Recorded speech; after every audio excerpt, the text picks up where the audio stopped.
Hello दोस्तों, आज हम लोग 18 जुलाई का द हिंदू न्यूज़पेपर के ब्रेनस्टॉर्मिंग करेंगे और देखेंगे हम लोग के एग्जाम में ये ऐसे में कितना काम आ सकता है। तो एक एक आर्टिकल्स को हम लोग क्रिटिकली एनालाइज करेंगे। तो चलिए पहला आर्टिकल देखते हैं। A trade deal that test India competitive confidence. ये आपका पेपर 2 और पेपर 3 जैसे इंटरनेशनल रिलेशनशिप और इकोनॉमी के लिए है इंपॉर्टेंट। इंडिया के 99% एक्सपोर्ट पर यूके कोई इंपोर्ट ड्यूटी नहीं लगाएगा। इससे टेक्सटाइल, ये आपका फुटवेयर और मरीन टाइम प्रोडक्ट जैसे लेबर इंटेंसिव सेक्टर बहुत फायदा मिलेगा। इंटरनेशनल मार्केट में इंडियन गुड्स सस्ते होंगे, इससे हमारा एक्सपोर्ट रेवेन्यू बढ़ेगा। अब तक बांग्लादेश और वियतनाम जैसे कॉम्पिटिटर को यूके में जीरो टैरिफिक बेनिफिट मिलता था, जिससे इंडिया पीछे रह जाता था। ये गैप खत्म होने के लिए इंडियन मैन्युफैक्चरिंग सेक्टर ग्रोथ करेगा और डोमेस्टिक इंडस्ट्री सिक्योर होगी, देश में नई जॉब क्रिएट होंगी। इंडिया को फार्मेसी ऑफ वर्ल्ड कहा जाता है, जिसमें यूके के जेनरिक मेडिसिन पर ड्यूटी हटाने से इंडिया फार्मेसी कंपनी वहां पर बड़ी हेल्थ केयर मार्केट में आसानी से कम्पीट करेगी, जिससे फार्मा एक्सपोर्ट नया बूस्ट मिलेगा। यूके में काम करने वाले इंडियंस प्रोफेशनल को अब इंडियन और यूके दोनों जगह सोशल सिक्योरिटी टैक्स नहीं देना होगा। इससे डबल कंट्रीब्यूशन और कंजर्वेशन से आईटी और सर्विस सेक्टर में कंपनी का साल का लगभग $60 बिलियन का मिलियन डॉलर बचेगा, जिससे बिजनेस कॉस्ट कम होगी। इंडिया ब्रिटिश कार्स और स्कॉच विक्सी पर फेज वाइज स्ट्राइक तरीके से आपका इम्पोज ड्यूटी कम करेगा। इसमें डोमेस्टिक इंडियन और इंडस्ट्री को प्रोटेक्ट जैसे गवर्नमेंट सपोर्ट से बाहर निकालकर अपनी क्वालिटी और एफिशिएंसी सुधारनी होगी, ताकि आपका ग्लोबल स्टैंडर्ड पर कंप्लीट कर सके। एफटीए की असली फायदा तभी होगी हमारी एमएसएमई और छोटी इंडस्ट्री जिसका यूज करेंगे। गवर्नमेंट को ग्राउंड लेवल पे अवेयरनेस फैलानी होगी, ताकि छोटे ट्रेडर्स को टैरिफ और रिडक्शन का जानकारी मिले और वो डील को पूरा लाभ उठा सके। इस आर्टिकल में कंक्लूजन ये देख सकते हैं कि इंडिया और यूके एफटीए दोनों देश के इकोनॉमिक रिलेशनशिप नए हाइट पर ले जाएगा। ये डील ना सिर्फ इंडियन एक्सपोर्ट और जॉब बढ़ाएगी, बल्कि डोमेस्टिक इंडस्ट्री को ग्लोबली कॉम्पिटिटिव भी बनाएगी। हालांकि इसका रियल बेनिफिट तभी मिलेगा जब गवर्नमेंट एमएसएमई तक किसी रीच पहुंचाएगी। चैलेंजेस को इफेक्टिवली मैनेज करना होगा। नेक्स्ट आर्टिकल करेंगे battling drug abuse.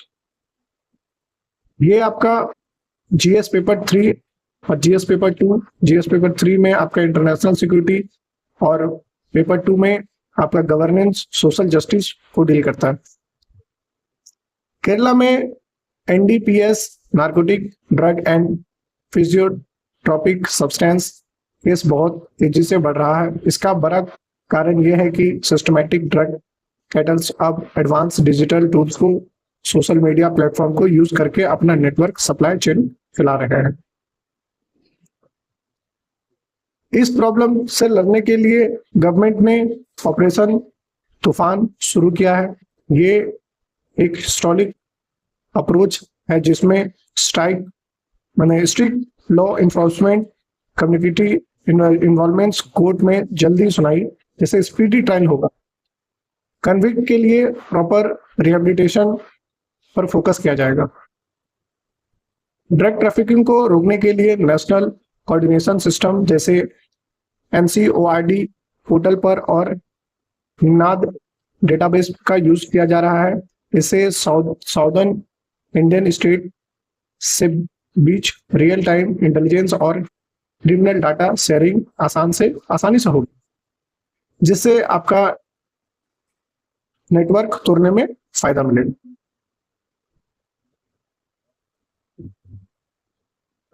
Drug cattle का कॉम्प्लेक्स और उलझे हुए नेटवर्क को खत्म करने के लिए district anti narcotics special action को जवानों ने मॉडर्न ट्रेनिंग दिया गया है। उन्हें अप स्किल करना बहुत जरूरी है ताकि वो स्मार्ट क्रिमिनल को सामना कर सके।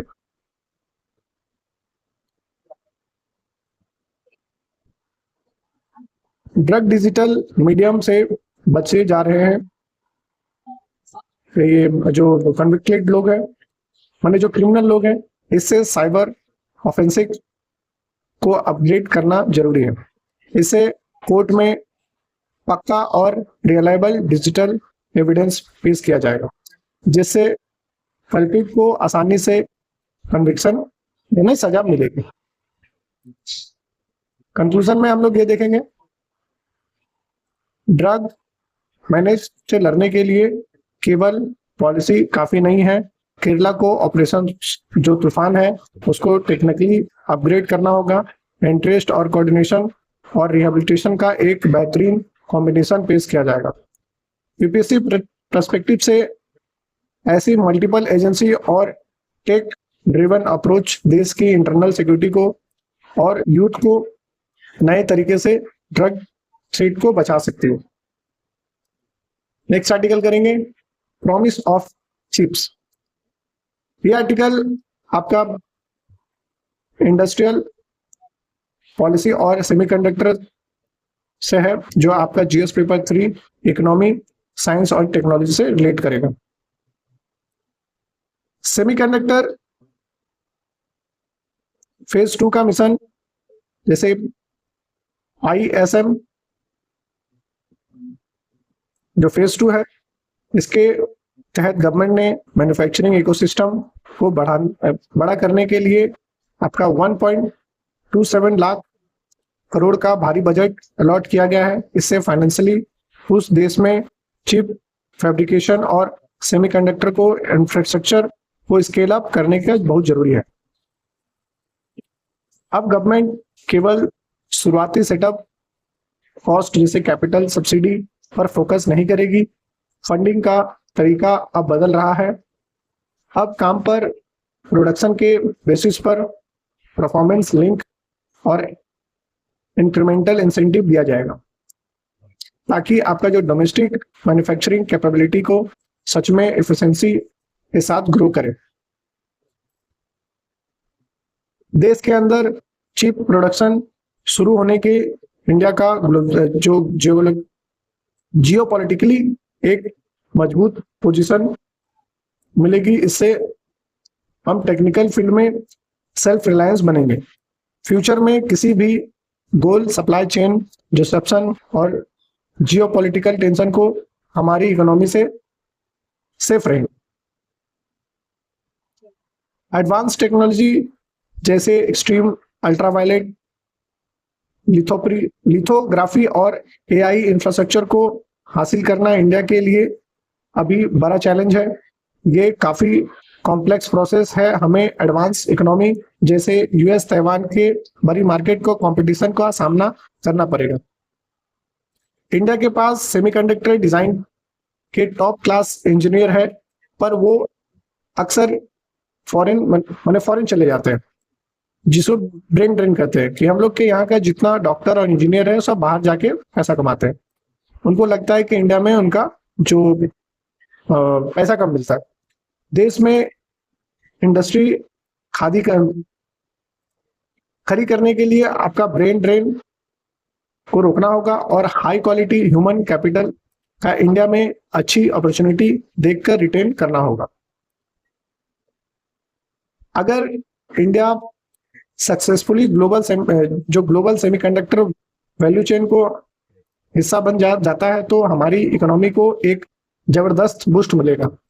ये वैसा ही बड़ा इकोनॉमिक बूम ला सकता है जैसे कि किसी समय में ईस्ट एशिया जो टाइगर साउथ कोरिया ताइवान में देखा था। कंक्लूजन में यही देखेंगे कि इंडिया सेमीकंडक्टर मिशन फेज 2 देश का टेक सॉवरेनिटी और मैन्युफैक्चरिंग हब बनने का एक बड़ा रोड मैप है।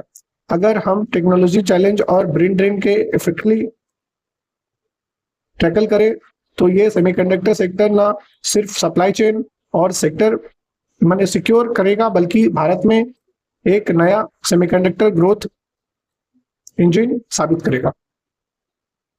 नेक्स्ट आर्टिकल करेंगे, India's parliament must not state is cadaver synod. ये यूपीएससी के जीएस पेपर 2 और Indian economy judiciary and constitution के लिए इंपॉर्टेंट है। देखेंगे इसमें क्या क्या है। आर्टिकल 121 के मुताबिक जो पार्लियामेंट सुप्रीम कोर्ट को या हाई कोर्ट को किसी जज का कंडक्ट यानी आचरण पर बहस नहीं कर सकता। ये छूट सिर्फ तभी मिलेगी जब उन्हें पद से हटाने के फॉर्मल रिमूवल या मोशन चल रहा हो तो। इम्पीचमेंट मतलब महाभियोग का मुख्य उद्देश्य किसी अनफिट जज और किसी कॉन्स्टिट्यूशनल पोस्ट पर हटाने होता है। ये कोई पिन्यूटिव या क्रिमिनल ट्रायल नहीं होता जहां जज को जेल में भेजा जा सके या अलग सजा देने का फैसला किया जा सके। अगर कोई जज इम्पीचमेंट के दौरान अपना रेजिग्नेशन दे देता है तो उनका कॉन्स्टिट्यूशनल लिंक तुरंत खत्म हो जाता है।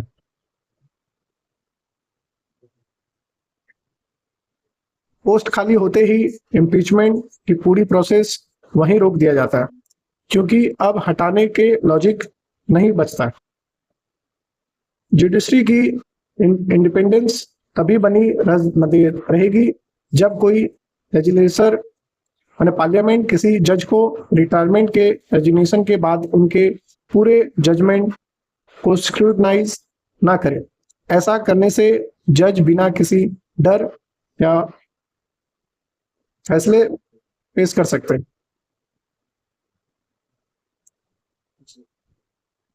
पास्ट प्रेसिडेंट जैसे जस्टिस दिनाकर का केस ये दिखाता है कि जैसे कोई जज रिजाइन करके ऑफिस छोड़ देता है, उनके खिलाफ चल रही रिमूवल प्रोसीडिंग नेचुरली वहीं खत्म हो जाती है और आगे कंटिन्यू नहीं किया जाता।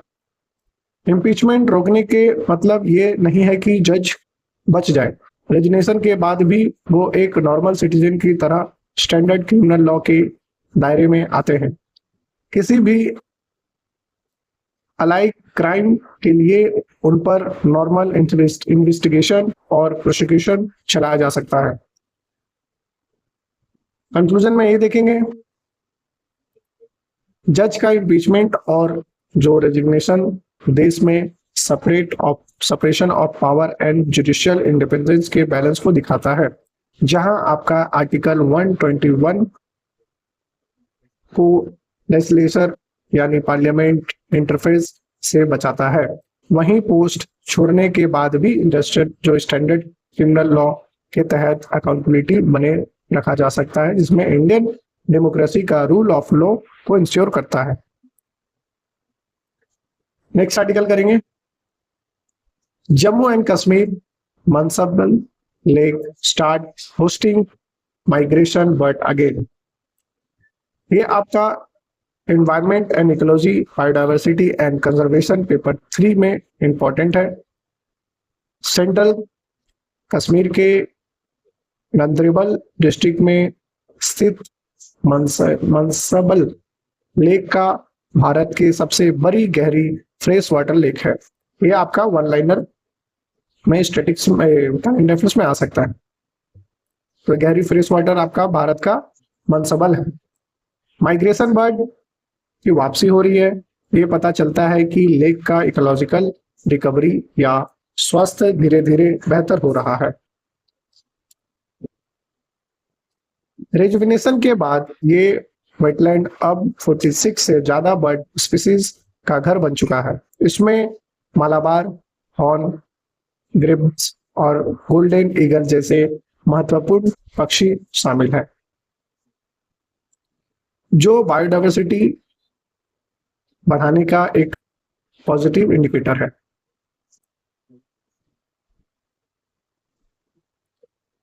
लेक को रिस्टोर करने के बड़े लेवल पर ब्रीडिंग माने जंगली घास को हटाया जा रहा है, ब्रीडिंग माने खींचकर निकालना, और ब्लॉक हुए पानी को रास्तों में साफ किया जा रहा है। इससे लेक की डेप्थ और वाटर क्वालिटी दोनों में काफी सुधार आएगी।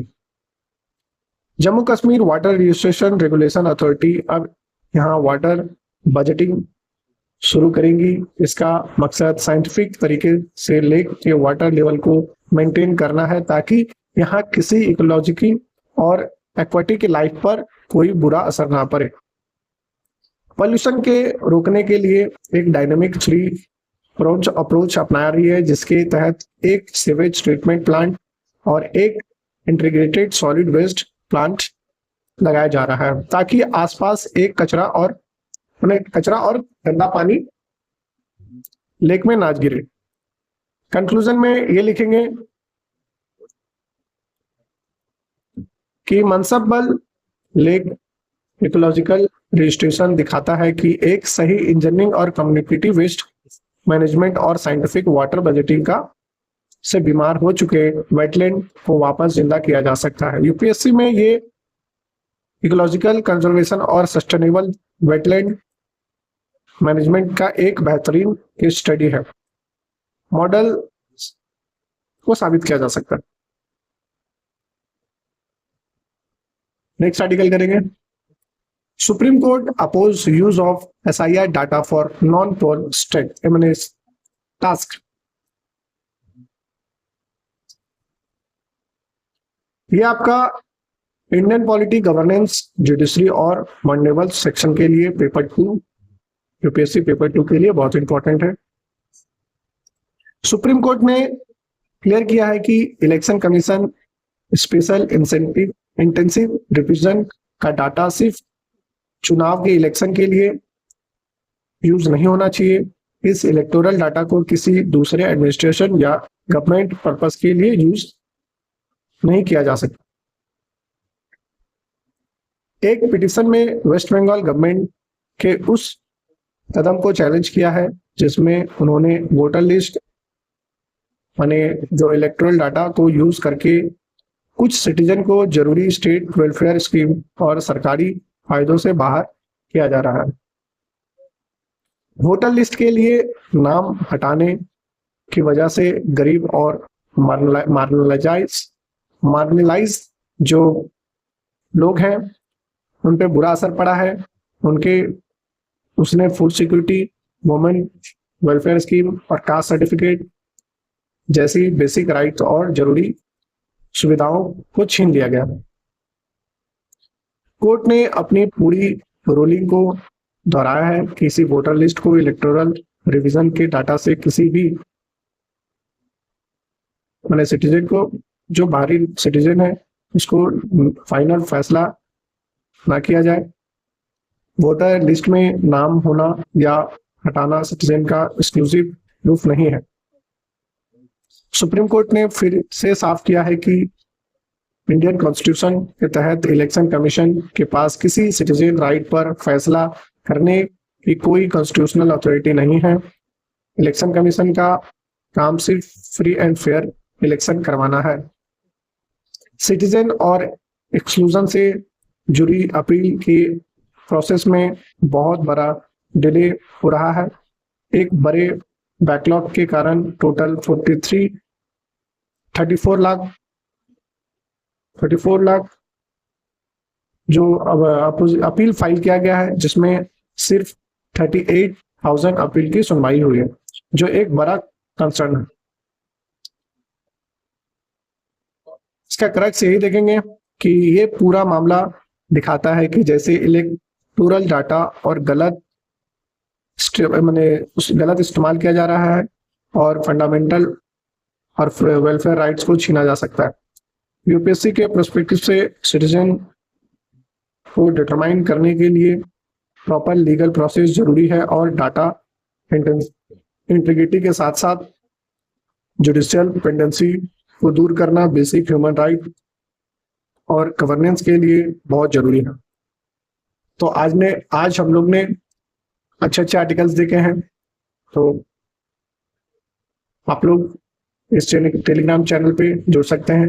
वीडियो अच्छा लगा है तो लाइक सब्सक्राइब जरूर करें और वीडियो को शेयर करें। Thank you so much. जय हिंद।